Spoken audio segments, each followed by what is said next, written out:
Hey, what's up, guys? Chris here in my truck studio. It's Monday, February 26, 2024. And over the weekend, Trump won in South Carolina. Obviously, that was going to happen. And everybody's saying, Trump trounced Nikki Haley, solidifying his position as the dominant force in the Republican Party. And all the rest of you, it's time for you to get on board. Well, that's just not going to happen for a lot of people. And I'll show you that this was disastrous for Trump, okay? 40% voted against him, all right, in South Carolina. And this is not like a typical primary, okay?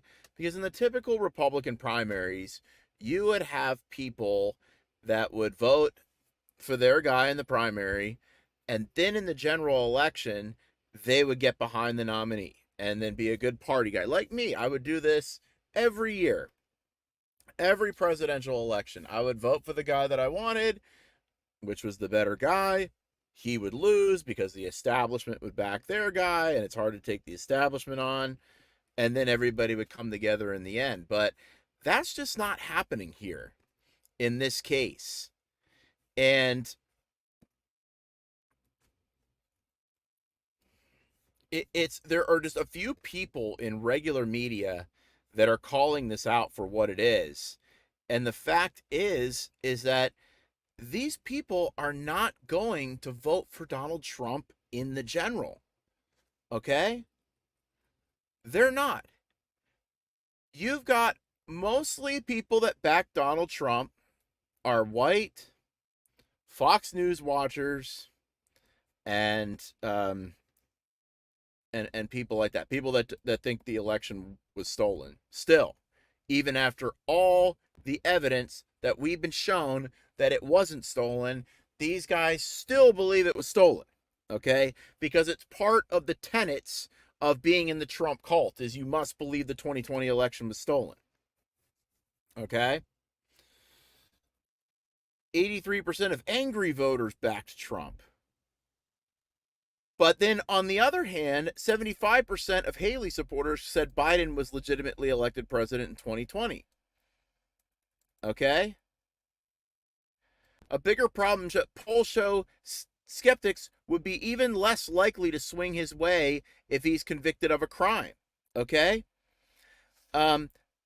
Basically, the 60% of voters that gave Trump the primary win, that's not enough for him to win in the general.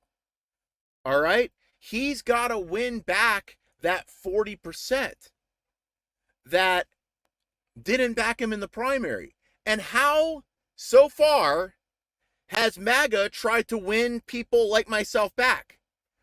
Calling us stupid, attacking us, calling us traitors, threatening that we should be locked in prison for being traitors, for not backing Trump in the primary. It's weird stuff. Like stuff you don't usually hear. Attacks and no introspection at all. No, like, oh, gee, what can Trump do different or what can we do different to win them back? No, it's basically been nothing but a giant middle finger to everybody who doesn't back Trump. And then kind of a, hey, we don't need you anyway, kind of a, well, as it turns out, the Republican Party is going to need the people that did not vote for Trump in the primary if he wants to win the general election. And right now, you're seeing a lot of Republicans who are homeless politically. Okay? There was an article that came out about this. And I'll get to it. But you go all through this. And you see when these Nikki Haley voters are interviewed that they say they're not going to vote for Trump in the general. Now, maybe there's a segment of DeSantis voters that will go ahead with Trump in the general, but there's a segment of DeSantis voters who will not, who will look to somebody like Robert F. Kennedy Jr., who fought back against COVID tyranny like DeSantis did while Trump was pushing it. And will find a political home as an independent, possibly.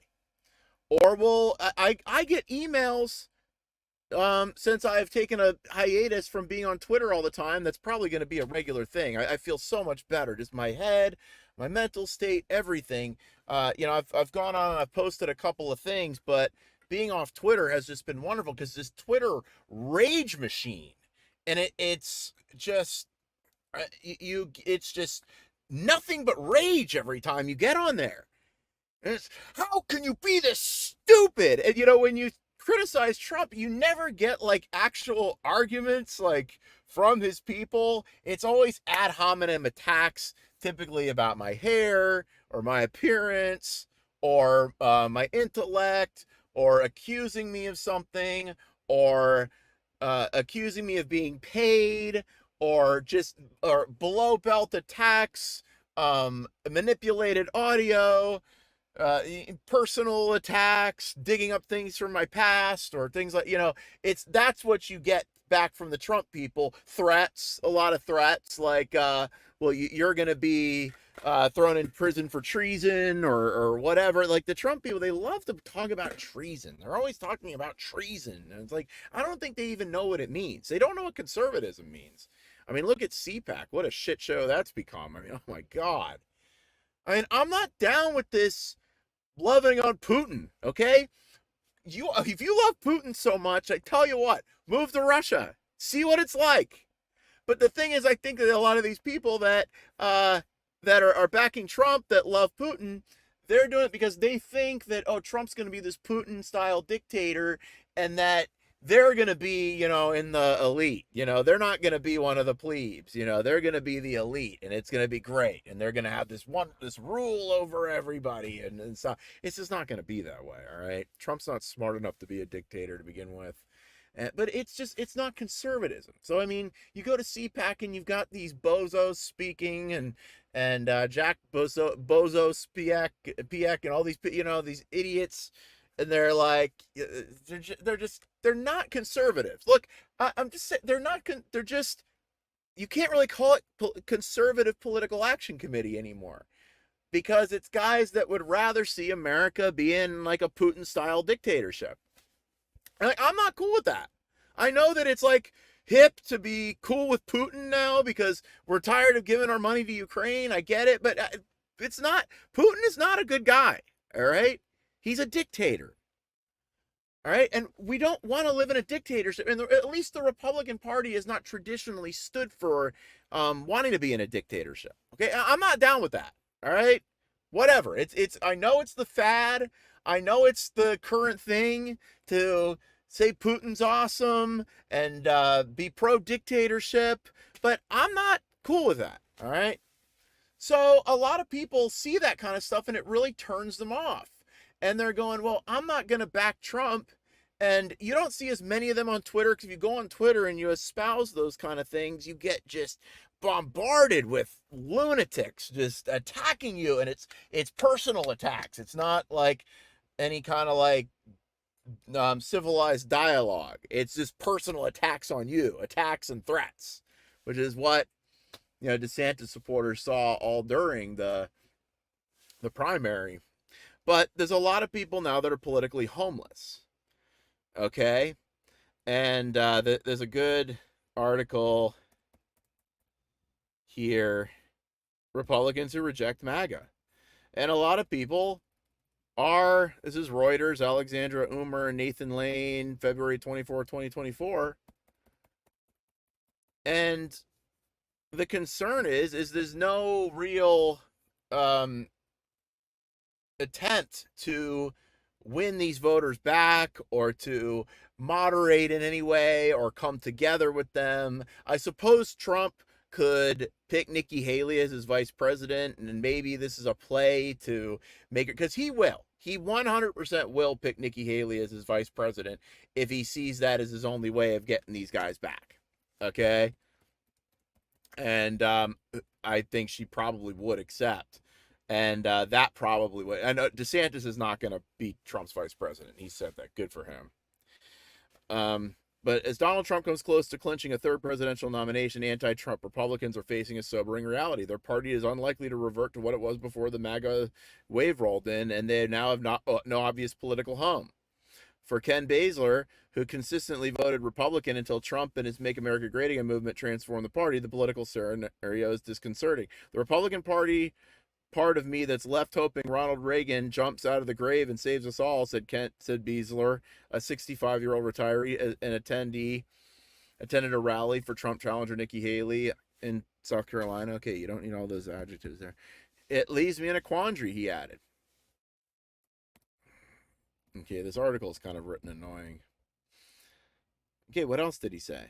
6 of those Haley supporters said they also would likely vote for third-party options if the choice is between Trump and Democrat Joe Biden in November. 4 said they would back Trump given his conservative values. Yeah, right. What conservative values? 4 others said they would support Biden because they saw Trump as unfit for office. And just wait till he's convicted. Wait till he's convicted of a crime and then see how that goes. I've had enough of Trump, said David Sear, a retired pharmacist at the Haley rally in Georgetown. I drank that Kool-Aid twice before. So did I, bro. Anybody who can't respect the election process and abdicate can't trust them. A lot of people feel that way.